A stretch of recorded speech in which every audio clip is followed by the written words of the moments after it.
Tamam, xoş gördük sizlərə. Bugünkü mövzumuz Asiya ölkələrinin təhlilinə olacaq. Asiya ümumiyyətcə qitələrin arasında ən böyük qitə hesab olunur. Avrasiya materikində yerləşir. Asiya qitəsi fiziki baxımından 6 regiona bölünür. Şimali Asiya regionu, Mərkəzi Asiya regionu, Cənubi Asiya regionu, Cənub-Qərbi Asiya, Cənub-Şərqi Asiya və Şərqi Asiya regionu olaraq 6 qrupa bölünür. İlk növbədə Şimali Asiya regionu haqqında məlumat verək. Şimali Asiya regionunda yalnız Rusiya yerləşir. Rusiya dünyada sahəsinə görə ən böyük ölkə hesab olunur. Rusiyaya aid olan burada yarımadalar var. Taymur, Yamal adalar, Novaya Zemlya, Severnaya Zemlya, Vrangel adaları, Çukot yarımadası, Kulyucha-Kavkaz yarımadası. Burada Sakhalin adası da Yapon adalarının yuxarısında yerləşir. Sakhalin adası da e, bu hissədə Şimali Asiya aiddir və Rusiyaya məxsus olan ada hesab olunur. Rusiyanın ərazisində Baykal gölü yerləşir. Taymur yarımadasında buzlaq mənşəli Taymur gölü var, eyni adlı. Ən ucqar nöqtəsi də elə burada yerləşir Asiya qitəsinin. Və sahəsinə görə böyük ölkədir. Həm də iki qitədə yerləşir. Həm Avropa qitəsinə düşür, həm Asiya qitəsinə düşür. Avropa qitəsində burada Kola yarımadasında olan səs də Avropa qitəsinə düşür.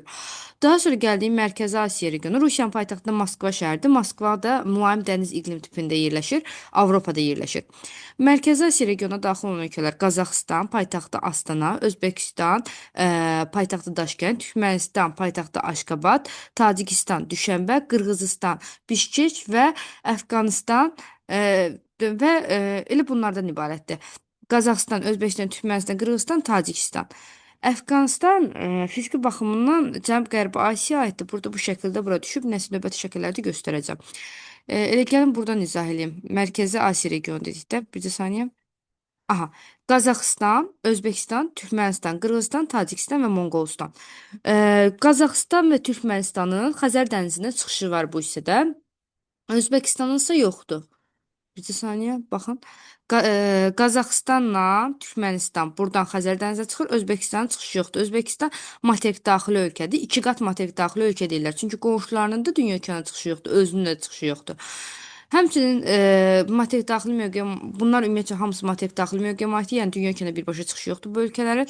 Qırğızistan, Tacikistan, Monqolistan, Qazaxıstan bir hissəsi dağlıq ölkələr hesab olunurlar. Özbəkistan isə burada Özbəkistan Türkmənistan arasında Qaraqum Qızılqum səhraları yerləşir. Materik daxili mövqeyə malik oldular. Burada bir dənə Aral gölü yerləşir. Aral gölü Qazaxıstan Özbəkistan sərhədindədir. Aral gölünə iki dənə çay tökülür. Amudərya və Sırdərya çayları. Amudərya çayı Tacikistandan başlayıb Özbəkistan arasında Arala tökülür. Sırdərya isə Qırğızıstandan başlayıb Qazaxıstan ərazisində, yəni Məsəbi Qazaxıstan ərazisində Aral gölünə tökülürlər. Burada Qazaxıstan, Monqolistan, Rusiyanın ərazisində Altay dağları yerləşir. Dörd ölkənin də ərazisinə düşür. Daha sonra bunlar da dünya okeana dedik ki, birbaşa çıxışları yoxdur. Paytaxtlarını da saydıq. Ona görə coğrafi mövqeləri əlverişli deyil. Daha sonra gəldik Cənub-Qərbi Asiya regionuna. Cənub-Qərbi Asiya regionuna daxil olan ölkələrimiz Gürcüstan, Ermənistan, Azərbaycan, Gürcüstan, Tbilisi, Ermənistan, Yerevan, Azərbaycan, Bakı, Türkiyə, Ankara, Suriyə, Dəməşq, Livan, Beyrut, İsrail, İordaniya, deməli, Amman, Səudiyyə Ərəbistanı, Ər-Riyad, Yəmən, Səna, Oman, Məskət, daha sonra Birləşmiş Ərəb Əmirlikləri, Qətər, Bəhreyn, Küveyt, İraq, İran və Əfqanistan daxildir. Əfqanistan gördüyümüz kimi Cənub-Qərbi Asiya regionuna aiddir. Cənub-Qərbi Asiya regionları əsasən İslam ölkələridir, müsəlman ölkələri. Bu ölkələrdən materik daxili mövqeyə malik olan, yəni birbaşa dünya okeana çıxışı olmayan Ermənistandır, Azərbaycandır, Əfqanistandır. Bunların birbaşa dünya okeanına çıxışı yoxdur. Amma digərlərinin Azərbaycanın dolayı yolla olsa dünya okeana çıxışı var. Dünya okeana çıxışı olan yəni iki okeana çıxışı olan ölkə isə İsraildir. İsrail həm Qırmızı dəniz vasitəsilə Hind okeanına, həmçinin Aralıq dənizi vasitəsilə Atlantik okeanına çıxış əldə eləyib. Burada bura Qara dənizdir. Qara dənizin sahilində yerləşir Gürcüstan və Türkiyə. Ermənistan yerləşmir. Çünki dünya okeanı deyir ki, çıxışı yoxdur. Aralıq dənizi sahilində yerləşən ölkələrimiz Türkiyə, Suriya, Livan, İsraildir. İordaniya Cənub-Qərbi Asiya regionuna daxil olsa da Aralıq dənizinə çıxış əldə eləmir. Burada Kipr var, Türkiyəyə məxsusdur. Son illərdə müstəqillik əldə edib, amma müstəqillik əldə edib və ada dövləti hesab olunur. Daha sonra burada gəldik Ərəbistan, yəni Qırmızı dənizə çıxışı olan ölkələr. Qırmızı dəniz buradır. Qırmızı dənizə çıxışı var İsrailin, İordaniyanın, Səudiyyə Ərəbistanın, Yəmənin, Asiyadan. İran körfəzinə çıxışı olan ölkələr. İran körfəzi də buradır. İrandır, İraqdır, Küveytdir, Bəhreyn ada dövlətidir və İran körfəzində yerləşir. Qətər yarımada dövlətidir və İran körfəzindən çıxış əldə edir. Birləşmiş Ərəb Əmirlikləri yarımada dövləti çıxış əldə edir və Omanın burada diqqətlə baxsaz bir dənə yarımadası yerləşir. Omana aid olan Birləşmiş Ərəb Əmirliklərinin yuxarı hissəsində bir dənə kiçik yarımada yerləşir. Bu yarımada sayəsində Oman İran körfəzinə çıxış əldə eləyir.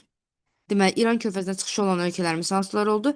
İran, İraq, Küveyt, Bəhreyn, Səudiyyə Ərəbistanı, Qətər, Birləşmiş Ərəb Əmirlikləri və Oman. Oman körfəzinə çıxış isə Oman körfəzi isə burada yerləşir. Oman körfəzində Omandır, Birləşmiş Ərəb Əmirlikləridir və İrandır çıxış əldə edən ölkələrdir. Bu ölkələrdən Səudiyyə Ərəbistanı, Birləşmiş Ərəb Əmirlikləri və Omanı tropik xətti kəsir. Buna görə iki işıqlanma qurşağında yerləşən ölkə hesab olunur. Ölkələr hesab olunurlar bunlar tropik xətti ilə kəsişdiyinə görə. Daha sonra gəldik Buradan deyə bilərik ki, İranın ərazisində, İranın cənub hissəsində Zaqros dağları yerləşir. Qızılüzən çayı başlayır, gəlib Xəzər dənizinə tökülür. Yəni İranın cənubundakı silsilələrdən başlayan dağlar, çaylar gəlib Xəzərə tökülə bilirlər. Sonra İranın şimal hissəsində burada Türkmənistanla İran arasında bu hissədə Kopet dağ yerləşir. İki ölkə arasında sərhəd rol oynayır Kopet dağ. Əfqanistan da dedi ki, dünya okeanına birbaşa çıxışı yoxdur. Və əsasən ərəb ölkələridir. İslam dininə sitayiş edirlər. Daha sonra gəldik Cənubi Asiya regionuna. Cənubi Asiya regionuna daxildir Pakistan, İslamabad, Hindistan, New Delhi, Nepal, Bhutan, Bangladeş ölkə olaraq. Buradan Ərəbistan dənizinə çıxışı olan ölkələr aiddir. Oman, Ərəbistan dənizinə çıxışı var İran, Pakistan və Hindistandır. Daha sonra Benqal körfəzinə isə Hindistanla Bangladeş çıxır Cənubi Asiyadan. Bunlardan Nepal və Bhutan dünya okeanına birbaşa çıxışı yoxdur. Yəni materik daxili mövqeyə malikdir Cənubi Asiyada. Cənub-Qərbi Asiyada hansı oldu? Azərbaycan, Ermənistan, daha sonra burada isə Əfqanistan. Cənubi Asiyada Nepalla Bhutan oldu. Ada mövqeyinə malikdir. Maldiv adalarında Maldiv eyni adlı adada eyni adlı ölkə yerləşir. Paytaxtı Mali. Şri Lanka adasında Şri Lanka ölkəsi yerləşir. Paytaxtı Kolombo. Ada dövlətidir. Bu Hindistan isə yarımada ölkəsi hesab olunur. Hindistan yarımadasında yerləşir. Və Hindistan yarımadasında da tropik xətti ilə kəsişir. Yəni tropik xətti bu şəkildə keçir. Bangladeşin ərazisi, Hindistan və Bangladeşin ərazisinə. Yəni Hindistan və Bangladeş iki işıqlanma qurşağında yerləşən ölkələr hesab olunurlar. Daha sonra gəldik Cənub-Şərqi Asiya regionuna. Cənub-Şərqi Asiya regionuna daxil olan ölkələr Myanmar, paytaxtı Naypido, Yangon da yazırlar son illərdə. Tayland, Bangkok, Laos, Vietnam, Kamboca, Phnom Penh, Vietnam, Hanoy. Daha sonra Malayziya, Kuala Lumpur, İndoneziya ən böyük ada arxipelaq dövlətidir. Paytaxtı Jakarta şəhəri, Yava adasında yerləşir Jakarta şəhəri. Filippin paytaxtı Manila və Brunei burada Bəndərsəri Bəqavə. İndi bunlar haqqında məlumat verək. Bunlardan Cənub-Şərqi Asiyada materik daxili ölkə yeganə Laosdur, paytaxtı Vietnam. Laos heç bir okeana çıxış əldə eləmir. İki okeana çıxışı olan ölkələr buradan Taylanddır. Deməli, Tayland fikir versəz aşağı hissəsi gəlir Malayziya yarımadasına düşür. Malakka yarımadasına düşür və Malayziya da Malakka yarımadasına yerləşir. Həm yarımada mövqeyinə malikdir, həm də ki Hind və Sakit Okean hövzələrinə aiddirlər. Yarımada mövqeyi və iki okeana çıxış və iki okeana çıxış İndoneziyadır. Həm Sakit Okeana, həm də Hind Okeanına çıxış əldə eləyir. Daha sonra gəldik. Buradan Filippin var. Ada mövqeyinə malik olan ölkədir. Filippin iki adadan ibarətdir. Şimal hissəsi Luzon, cənub hissəsi Mindanao adalarından təşkil olunub. Ada dövlətidir. Burada Kalimantan adası yerləşir. Kalimantan adasının başqa adı Borneo adasıdır. Kalimantan adasında 3 dənə ölkə yerləşir. Aşağı hissəsində çox hissəsində İndoneziya, daha sonra Malayziya, bu hissədə Malayziyanın həm Malakka yarımadasında yerləşir, həm də Borneo adasında yerləşir bir hissəsi. Və bu hissədə isə Brunei yerləşir. Paytaxtı Bəndərsəri Bəqavan. 3 dənə ölkə yerləşdi Kalimantan adasında. Sumatra adasında, Yava adasında isə İndoneziya ölkələri yerləşir. Burada Timor adası var. Timor adasının yarı hissəsində İndoneziyadır, yarı hissəsində isə Şərqi Timor adlı dövlətli paytaxtı Dilla şəhəridir. Bu da Cənub-Şərqi Asiya regionuna daxil olan ölkədir. Burada Yeni Qviniya adasında da bir hissəsində İndoneziya yerləşir, bir hissəsində isə Papua Yeni Qviniya adlı ölkə yerləşir. Bunlar da Cənub-Şərqi Asiya daxildir. Əsasən Sakit Okean odlu qövsündə hissəsində yerləşir. yerləşdiyinə görə aktiv vulkanizm, zəlzələ prosesləri müşahidə olunur. Misal üçün, burada vulkanlar çoxdur. Ən vacibini deyirəm ki, burada Zond boğazı var, Sumatra adası ilə Yava adasının arasında. Zond boğazında dünyanın ən səsli vulkanı Krakatoa vulkanı yerləşir. Daha sonra gəldiyi növbəti regiona. Bu regiondan da, yəni Cənub-Şərqi Asiya regionundan da tropik xətti ilə kəsişən yeganə ölkə Myanma ölkəsidir. Myanma. Hindistan, Banqladeş, ondan sonra isə Myanma gəlir. Myanma Şərqi Asiyada isə Çin olacaq. İndi onu növbəti slaydda göstərəcəm. Deməli, tropik şıxlama qurşağında yerləşdi Myanma. Yarımadada yerləşdi Taylanddır, Malayziyadır. Adada yerləşdi İndoneziyadır, Malayziyadır, Bruneydir, Filippindir, Şərqi Timordur. Adada yerləşən ölkələr oldu. Materik daxil də oldu Laos. Daha sonra gəldik Şərqi Asiya regionuna. Şərqi Asiya regionuna daxildir Çin, əhalinin sayına görə seçilir. Paytaxtı Pekin, Koreya Xalq Demokratik Respublikası və Cənubi Koreya Respublikası. Cənubi Koreya inkişaf etmiş ölkə hesab olunur. Yaponiya ölkəsi, Yaponiya ada dövlətidir. Bir neçə adadan təşkil olunub. Hokkaido, Honshu, Shikoku, Kyushu, bir də aşağı Asiyada Ryukyu adaları gedir. Bu adalardan təşkil olunub. Burada Sakit Okean odlu ölkəsinə aid olduğuna görə aktiv vulkanizm müşahidə olunur. Fujiyama və Aso vulkanları var Yapon adalarında. Və əsasən Yapon adaları iki iqlimdə yerləşir. Mülayim və subtropik musson tipində və bu materiklərin şərq hissəsi ümumiyyətlə mussona düşdüyünə görə yay ayları əsasən yağıntılı keçirlər. Daha sonra gəldiyi növbəti slayda Asiyanın ümumilikdə materik daxili ölkələrinə baxırıq.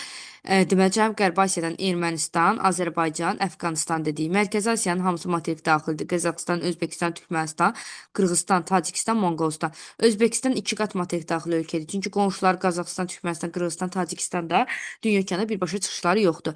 Cənubi Asiyadan Nepalla Butan materik daxili ölkədir. Cənub-Şərqi Asiyadan isə Laos materik daxili mövqeyə malik olan ölkə hesab olunurdu. Daha sonra burada növbəti slaytda Aral gölü haqqında yenidən vermişəm. Aral gölü Qazaxıstanla Özbəkistanın sərhəddində yerləşir burada. Aral gölünə iki dənə çay tökülür. Amudərya, Sırdərya. Amudərya başladı Tacikistandan, gəldi Özbəkistanın ərazisində töküldü Aral gölünə. Sırdərya isə başladı Qırğızstanın ərazisində buradan və gəldi töküldü Qazaxıstanın ərazisində Aral gölünə. Son illər Aral gölü qurumuşdu. Səbəbi ona tökülən çaylardan, yəni qidalanmasına əsas yeni çaylar təşkil edirdi. Və çaylardakı suvarmada istifadə olunduğuna görə və kanallar çəkildiyinə görə çaylardan suyun səviyyəsi aşağı düşüb və Aral gölü qurumuşdu. Daha sonra İran körfəzinə çıxış olan ölkələrin təsviri idi. Bayaqlar dedik, yenə də deyirik, İrandır, İraqdır, Küveytdir, Səudiyyə Ərəbistanıdır, Bəhreyndir, Qətərdir. Bəhreyn ada dövlətidir, Qətər yarımadadır. Birləşmiş Ərəb Əmirlikləri yarımada dövlətidir. Omandır. İran körfəzinə çıxır, çünki burada yarımadası var Omanın və İranın özü. İran körfəzinə çıxış əldə edən ölkələrdir. Daha sonra gəldik Asiyada yerləşən göllərə də baxaq. Taymır yarımadasında Şimali Asiya regionunda buzlaq mənşəli Taymır gölüdür. Rusiyanın ərazisində Çanı gölü, Baykal gölü. Bunlar Şimali Asiya regionuna daxildir. Xubsuqul Monqolistanın ərazisində yerləşir. Mərkəzi Asiya daxildir. Aral gölü Mərkəzi Asiyada Qazaxıstan, Özbəkistan sərhədində yerləşir. Balxaş gölü Qazaxıstanın ərazisində yerləşir. Mərkəzi Asiyada. Qırğızstanda İstiqlal gölü, Tacikistanda Sarıc gölləri Mərkəzi Asiyada yerləşən göllərdir. Şərqi Asiyada Çin ərazisində Lobnor, Kukunor göllərini göstərmək olar. Upsunur gölü var burada. Monqolistanla Rusiyanın sərhədində yerləşir Upsunur gölü. Sərhəddə yerləşən göllərdən hesab olunur. Bu da Asiya haqqında, Asiya ölkələri haqqında ümumi verəcəyimiz qısa məlumat.